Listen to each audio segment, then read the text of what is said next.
I bring you my greetings. My name is Chaplain Matt Dinkins, and I serve as chaplain at Matthews Glen. I want to share a passage with you that I've been studying recently. This is the baptism of Jesus. This is Luke's account. This comes from chapter 3 of Luke, verses 21 and 22. Now, when all the people were baptized, and when Jesus also had been baptized and was praying, the heaven was opened, and the Holy Spirit descended upon him in bodily form like a dove. And a voice came from heaven, "You are my Son, the beloved. With you I am well pleased." I always appreciate the different accounts of Jesus' baptism. I just think it's such a neat story and way that we see that Jesus chose to identify with us, to identify with humanity. I mean, he was perfect, he was sinless, he didn't really need to be baptized, but he said, no, this is important. I want to identify with my people, with humanity. And I also want to show that this is an important act.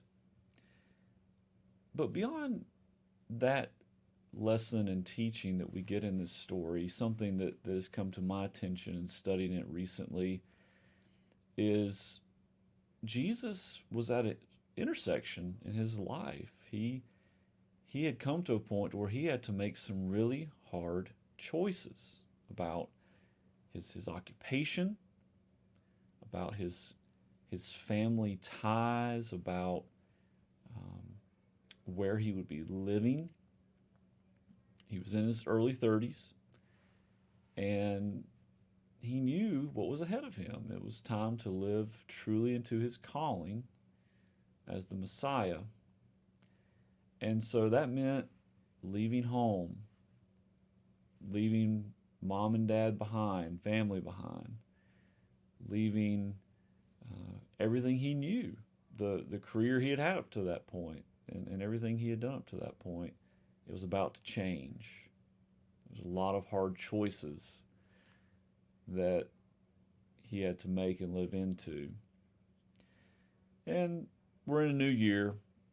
New Year's resolutions are always a big thing for New Year's, and I'm not saying you need to make a resolution, but there may be a hard choice in your life that you know that you need to make. And maybe for whatever reason you have been putting that off or ignoring it. And I wonder, is now the time to no longer ignore it, to give attention to it, to consider what and where is God calling you? And I invite you to think about Jesus and all those hard choices he had to make at that moment when he was baptized. And perhaps he had already made the choices before the baptism, but when the time came to be baptized, he knew it was time to live into those, and he did. And I encourage you to think about that in this new year. What choices in your life are lingering? Perhaps they need to be made. Perhaps you need to take that step this year that you haven't been wanting to take, whatever it may be.